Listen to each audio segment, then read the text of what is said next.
우리 오후에도 서로 돌아보면서 인사합니다. 우리에게 좋은 일이 일어나고 있습니다.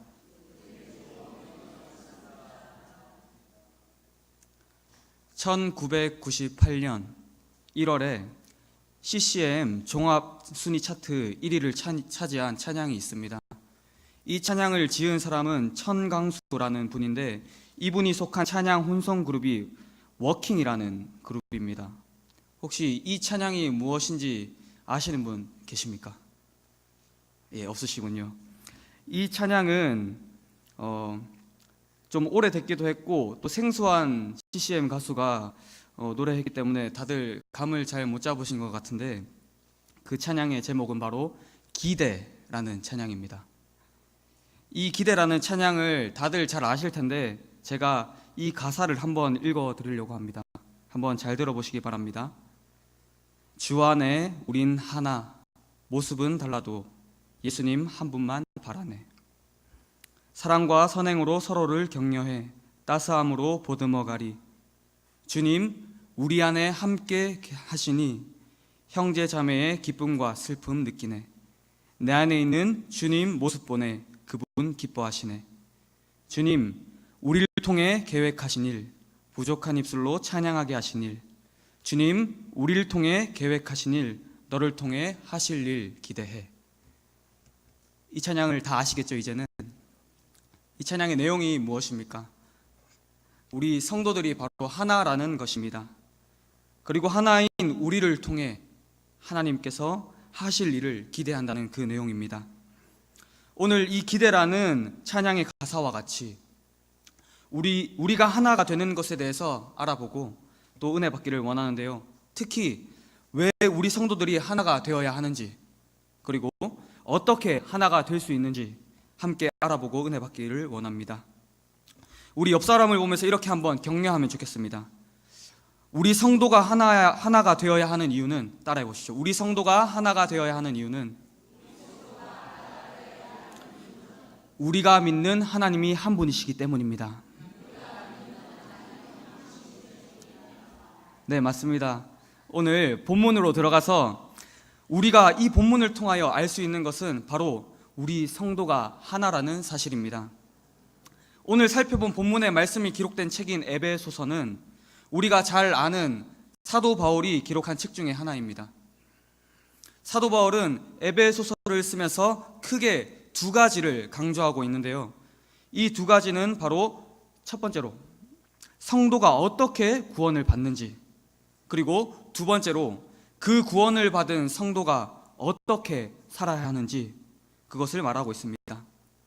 쉽게 말해서 구원과 구원을 받은 성도의 삶을 말하고 있는 것입니다.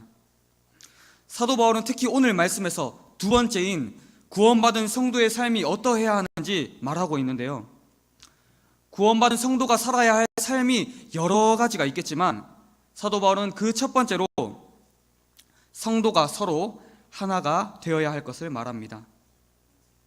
사도 바울은 에베소서를 기록할 당시에 사실 옥에 있었습니다. 그 옥에 갇힌 이유가 바로 교회의 성도들이 하나임을 증거했기 때문입니다. 사도 바울은 예수 그리스도를 믿는 하나님의 자녀가 하나임을 계속해서 증거했습니다. 왜 그랬을까요? 왜 옥에 갇힐 정도로 사도 바울이 하나가 되어야 한다 이렇게 증거했을까요? 그 답은 아주 간단합니다. 그것은 바로 당시 교회의 성도들이 하나가 되지 못했기 때문입니다. 당시 에베소 교회의 구성원은 유대인과 이방인으로 이루어져 있었습니다. 유대인들은 먼저 하나님의 말씀을 가지고 있다는 그 자부심이 있었습니다. 하나님으로부터 받은 그 말씀이 있었고, 또 전통이 있다는 그 자부심이 자신들의 걸림돌이 되었습니다. 그래서 이제 막 회심을 해서 예수님을 믿고자 한 그 이방인들을 교회 안으로, 그리고 교회의 한 가족으로 용납하기를 힘들어하기도 했습니다. 하지만 유대인인 사도 바울은 달랐습니다. 도리어 자신은 이방인의 사도라고 로마서에서 말하고 있습니다. 바울이 유대인일지라도 이방인에 대하여 열정을 다해 복음을 전했다는 것입니다. 사도 바울은 유대인과 이방인이 다를 것이 없다. 아무리 전통을 가지고 율법을 잘 알고 있다 할지라도 예수 그리스도를 믿는 그 성도들은 모두 하나이다. 하나님 안에서 예수 그리스도를 믿는 유대인과 이방인은 동등하다고 하나의 복음을 당시의 교회들에게 증거했습니다. 그렇게 사도 바울이 유대인과 이방인 모두가 하나라고 증거하니까 이 전통을 중요하게 생각하는 유대인들은 조금 불쾌했었나 봅니다. 기어코 이 유대인들은 바울에게 적대감을 가지게 되었고 바울을 체포하여 옥살이를 하게 하는 일에 일조하게 되었습니다. 사도 바울은 왜 옥에 갇히면서까지 유대인과 이방인이 하나라고 증거했을까요? 그 이유가 오늘 본문 말씀에 잘 나타납니다. 오늘 본문 말씀 4절에서 6절 말씀에 사도 바울은 다음과 같이 말합니다. 우리 4절에서 6절 말씀 함께 읽어보겠습니다. 시작. 몸이 하나요 성령도 한 분이시니 이와 같이 너희가 부르심의 한 소망 안에서 부르심을 받았느니라. 주도 한 분이시요 믿음도 하나요 세례도 하나요 하나님도 한 분이시니 곧 만유의 아버지시라. 만유 위에 계시고 만유를 통일하시고 만유 안에 계시도다. 아멘. 4절에 성령도 한 분이시고 5절에 주도 한 분이시며 여기에 나오는 주는 예수님을 말합니다.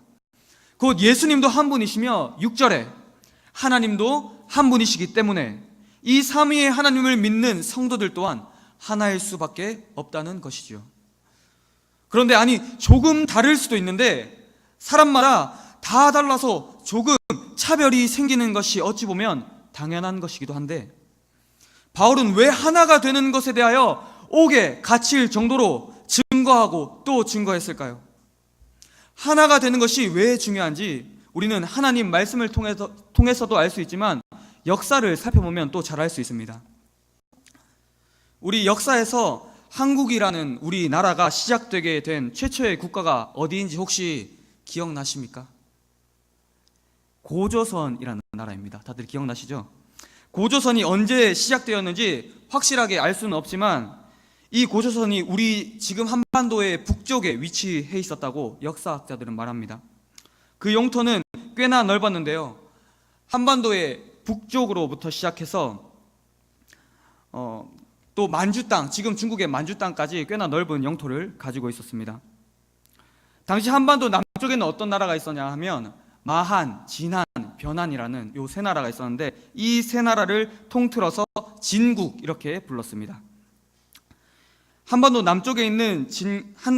남쪽에는 진국이 포진해 있고 한반도의 북쪽에는 우리 방금 말했던 고조선이 위치해 있고 지금의 중국 땅에는 한나라가 위치하고 있었습니다. 이 진국은 당시에 비교적 약한 국가였기 때문에 강대국인 한나라에다가 이제 조공을 바쳐야만 했습니다.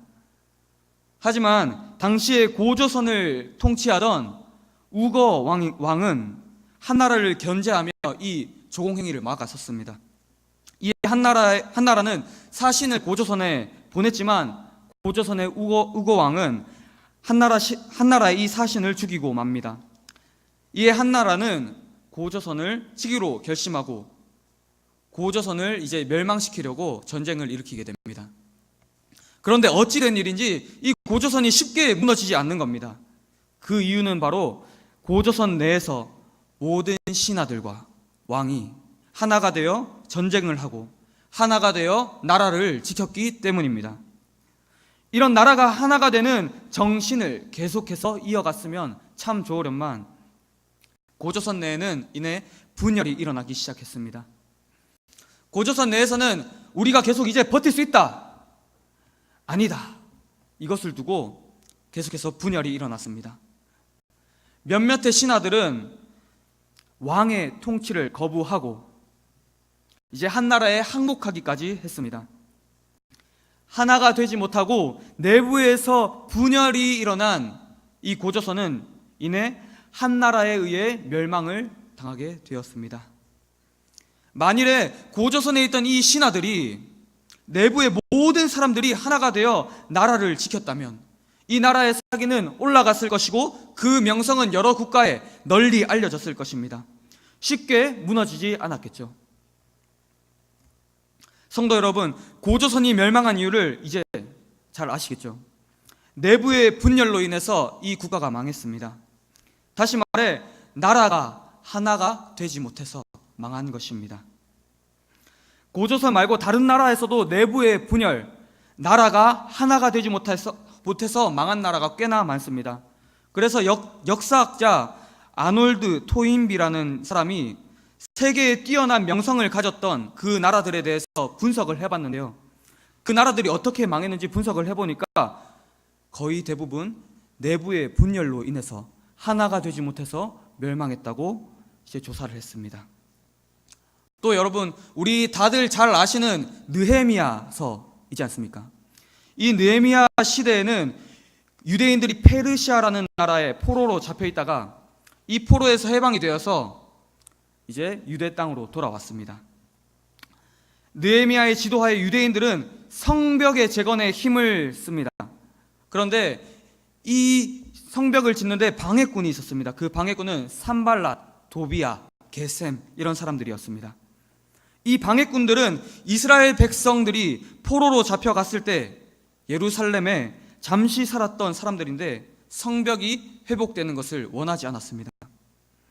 그래서 이들은 여러 가지 전략으로 느헤미야를 공격하고 또 성벽이 지어지는 것을 방해했습니다.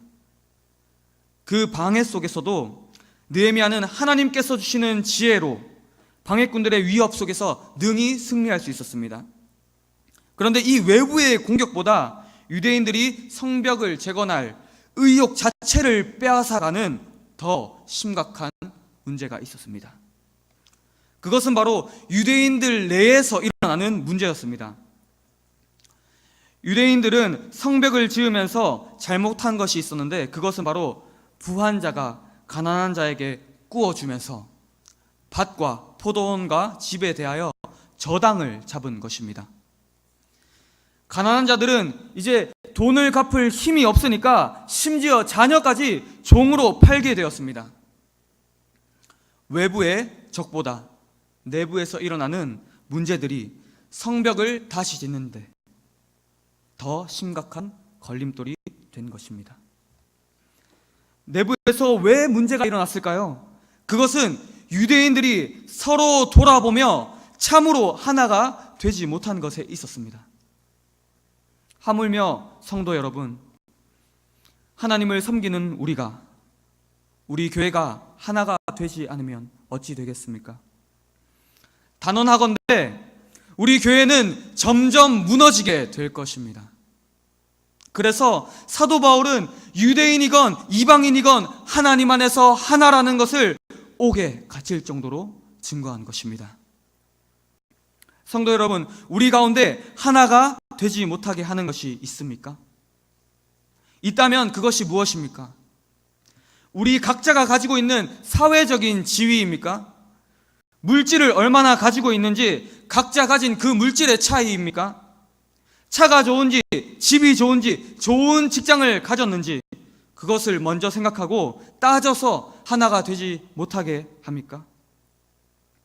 아니면 우리 개개인이 가지고 있는 감정적인 갈등입니까? 아니면 자존심입니까? 이유를 막론하고 우리가 하나가 되지 못하는 그것이 바로 우리 주님의 교회를 무너뜨리는 일이라는 것을 기억하시기 바랍니다. 우리가 믿는 하나님은 한 분이십니다. 우리를 구원하신 예수님도 한 분이십니다. 우리 안에 계시는 성령님 또한 한 분이십니다. 그러므로 우리가 마땅히 하나가 되어야 하는 것입니다. 어떤 성도님들 두 분이 다투었는데 이렇게 말했다고 합니다. 너만의 하나님이냐? 나의 하나님이다. 내 하나님이기도 하다. 여러분, 이 말이 맞는 말입니까? 아니요, 이 말은 틀린 말입니다. 하나님은 너의 하나님, 나의 하나님이기에 앞서서 우리의 하나님이십니다. 사랑하는 성도 여러분, 하나님은 나만의 하나님도 너만의 하나님도 아닙니다. 하나님은 우리를 하나로 부르신 하나님이심을 날마다 기억하시기 바랍니다. 그때에 우리 교회는 견고하게 세상 가운데 설 수 있는 것입니다. 그렇다면 우리가 하나가 되는 구체적인 방법이 무엇일까요? 또 어떻게 우리가 하나가 될 수 있을까요? 우리 다 같이 한번 더 따라해 보겠습니다. 하나가 되는 방법은 사랑으로 용납하는 것입니다.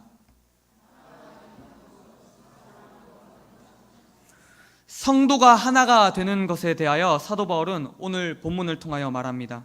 오늘 본문 2절 말씀해 보시면 모든 겸손과 온유로 하고 오래 참음으로 사랑 가운데서 서로 용납하고. 사도 바울은 먼저 겸손해야 한다고 말하고 있습니다. 겸손한 것의 특징이 무엇입니까? 그것은 바로 나를 낮추고 상대방을 인정하는 것입니다. 오늘 말씀에서 사도 바울은 하나가 될 수 있는 방법으로 나를 낮출 것을 말합니다. 계속해서 사도 바울은 겸손 외에 교회가 하나가 되기 위하여 온유할 것을 말하고 있습니다. 이 온유는 겸손과 아주 비슷한 특징을 가지고 있는데요. 온유를 쉽게 풀어서 말하자면 바로 자신의 권리를 주장하지 않고 다른 사람을 배려하는 것이 이 온유입니다. 성도가 모인 교회는 서로 배려함으로 하나가 되는 것입니다. 또 바울은 무엇을 말합니까? 교회가 하나가 되기 위하여 오래 참아야 한다고 말하고 있습니다. 이 오래 참음의 의미는 우리가 참는다는 그런 의미도 있지만 다른 사람의 약점과 허점들을 감싸고 포용하는 것입니다. 또 사도 바울은 서로 용납해야 한다고 말합니다. 다른 사람을 용납할 때에 교회가 하나가 된다고 말하는 것입니다. 그런데 여러분 그거 아십니까? 겸손, 온유, 오래 참음, 서로 용납하는 이 모든 것을 하기 위해서 무엇이 필요한지요? 그것은 바로 사랑하는 것입니다. 사랑해야 나를 낮출 수 있고 사랑해야 남을 배려할 수 있으며 사랑해야 다른 사람의 허점을 포용할 수 있습니다. 이 사랑을 해야 결국 하나가 될 수 있다는 것입니다. 성경에서 사랑에 대하여 잘 말해주고 있는 책이 있는데 그 책이 바로 고린도전서입니다. 이 고린도전서 중에서 13장이 우리가 흔히 말하는 사랑장인데요. 이 13장에 보면 우리가 많이 들어서 알고 있는 사랑에 대한 말씀이 나옵니다. 고린도전서 13장 4절 말씀에 사랑은 오래 참고 사랑은 온유하며 시기하지 아니하며 사랑은 자랑하지 아니하며 교만하지 아니하며. 사도 바울은 사랑을 말하면서 사랑은 오래 참는 것이다, 온유한 것이다, 시기하지 않는 것이다, 자랑하지 않는 것이다, 교만하지 않는 것이다, 이렇게 말하고 있습니다. 우리 성도 여러분, 눈치가 빠른 분들은 이미 눈치를 채셨을 텐데요, 오늘 말씀과 크게 다를 것이 없습니다. 그런데 여러분, 이 사랑장인 고린도전서 13장 이전의 장인 12장에서 무엇을 말하고 있는지 아십니까? 그것은 바로 우리 성도가 하나님 안에서 하나가 되어야 한다는 것입니다. 고린도전서 12장과 13장 이 연속되는 두 장을 한마디로 말하자면 하나가 되는 방법은 다른 것이 없고 바로 사랑하는 것이다 라는 것을 알 수 있습니다. 조금 바꾸어서 말해볼까요? 사랑하지 않으면 하나가 될 수 없다는 것입니다. 또 사도 베드로는 다음과 같이 말합니다. 베드로전서 4장 8절에서 무엇보다도 뜨겁게 서로 사랑할지니 사랑은 허다한 죄를 덮느니라. 서로 사랑해야 상대방의 죄를 덮을 수 있고 상대방의 허물을 덮을 수 있다는 말씀입니다. 물론 여기서 직접적으로 베드로가 사랑해야 하나가 된다고 말하고 있지는 않지만 사랑을 해야지 서로 죄를 덮어주고 그리고 이내 하나가 될 수 있는 것입니다. 허물과 죄를 서로 질책하고 비난하면 결코 하나가 될 수 없습니다. 이 사랑에는 많은 특징이 있지만 오늘 말씀에서 하나님께서 말씀하시는 것과 같이 이 사랑의 특징 중 중요한 것이 바로 하나가 되는 것입니다. 사랑해야 하나가 된다는 것을 우리는 결혼이라는 것을 통해서 잘 알 수 있습니다. 결혼은 다른 환경에서 자란 남자와 여자가 하나가 되는 거룩한 서약입니다. 하나님은 이 남녀가 하나가 되도록 친히 결혼이라는 것을 제정하셨습니다. 성도 여러분, 우리 가운데 결혼하신 분들이 대부분입니다. 우리 먼 과거일지도 모르지만 결혼하고자 다짐했을 그때를 한번 생각해 봅시다. 내가 이 사람과 결혼해야겠다. 그 결심이 섰을 때 그 결심은 어디서부터 왔습니까? 네, 그렇죠. 사랑해서 결국 결혼한 것이지 않습니까? 혹시 우리 가운데 사랑하지 않는데 결혼하신 분 계십니까? 결단코 없을 것입니다. 요즘 세대에서는 결혼을 하는 상대방의 조건을 보고 결혼한다고들 많이 하지만 그 조건을 따지기 이전에 앞서서 사랑하니까 하나가 되는 그 결혼을 할 수 있는 것 아니겠습니까?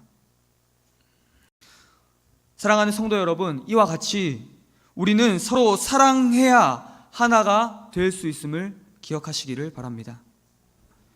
우리는 서로 사랑하지 않으면 결코 하나가 될 수 없습니다.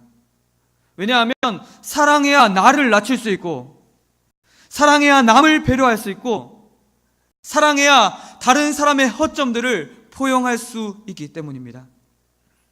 그때에 우리의 교회는 참으로 하나님의 뜻 안에서 하나가 되는 것입니다. 이 사랑을 우리가 어디서부터 실천해야 할까요? 그것은 바로 우리의 가정에서부터 실천해야 합니다. 어디서 해야 된다고요? 우리의 가정에서부터 이 사랑을 실천해 나가야 합니다.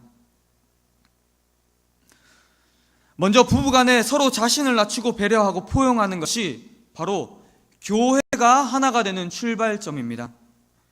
가정에서 하나가 되는 훈련을 잘 거친 그 사람은 교회 안에서 하나가 잘 될 수 있는 것입니다. 하지만 여러분, 우리가 사랑해야 하지만 그것이 잘 되지 않지 않습니까? 저도 똑같습니다. 사랑해야 하나가 되는데 그 사랑하는 것이 참으로 쉽지가 않습니다. 그럴 때 우리는 어떻게 해야 하겠습니까? 바로 성령 하나님께 도움을 구하는 것입니다. 성령 하나님은 우리가 사랑할 수 없을 때 도움을 구하면 능히 사랑할 수 있는 그 힘을 주십니다.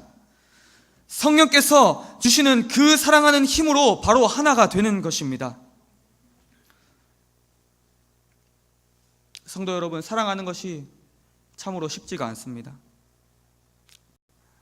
그래서 다시 한번 말씀드리지만 우리 이 사랑을 주시는 성령 하나님을 굳게 의지해야 하는 것입니다. 성령 하나님께 적극적으로 도움을 구해야 하는 것입니다. 그래서 오늘 본문 말씀 3절에서 사도 바울은 이렇게 말하지 않습니까? 평안에 매는 줄로 성령이 하나 되게 하신 것을 힘써 지키라. 이 말씀을 세번역 성경에서 이렇게 말합니다. 성령이 여러분을 평화의 띠로 묶어서 하나가 되게 해주신 것을 힘써 지키십시오.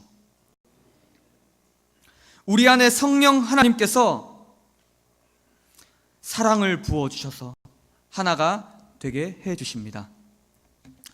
이런 사랑으로 하나가 되는 삶이 오늘 본문 1절에서 말하고 있는 부르심을 받은 일에 합당한 삶입니다. 나를 위하여 죽으신 예수님, 그 예수님을 믿는 하나님의 자녀라면 하나님의 자녀답게 합당하게 살아야 하는데 그 합당한 것이 바로 사랑으로 하나가 되는 것입니다. 그때 우리 교회는 참으로 하나가 되는 것입니다. 하나님 안에서 사랑하는 형제 자매인 우리 성도 여러분, 우리 참으로 서로 사랑합시다. 사랑하는 것이 잘 되지 않습니까? 그렇다면 우리 성령 하나님께 도움을 구합시다.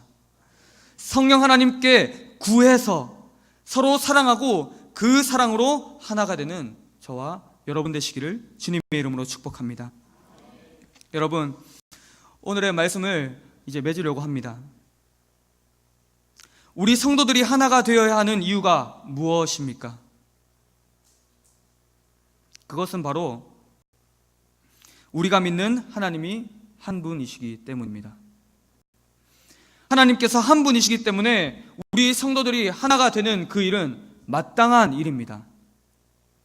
성도가 하나가 되지 못하면 곧 분열하게 됩니다. 아까 우리가 살펴본 것처럼 나라가 망하게 되는 것은 외부에서 공격하는 그 공격이 아니라 내부의 분열임을 기억하시기 바랍니다. 그렇다면 어떻게 우리가 하나가 될 수 있습니까? 서로 사랑할 때 하나가 될 수 있습니다. 사랑할 때 겸손할 수 있고, 사랑할 때 온유할 수 있고, 사랑할 때 오래 참을 수 있고, 서로 용납할 수 있습니다. 이것이 바로 우리 교회가 하나가 될 수 있는 그 방법입니다. 하지만 도저히 우리의 힘으로 사랑할 수 없을 때, 우리의 힘으로 능히 할 수 없는 그 사랑, 우리가 어떻게 하면 할 수 있을까요? 네, 우리 성령 하나님께 도움을 구해야 합니다. 우리 성령 하나님께 도움을 구해서 능히 하나가 되는 그 사랑을 해내는 저와 우리 모든 양지중앙교회 성도님들 되시기를, 그리고 우리 서로가 되기를 주님의 이름으로 간절히 축복합니다. 우리 이 시간 이 말씀을 기억하면서 함께 찬양할 텐데,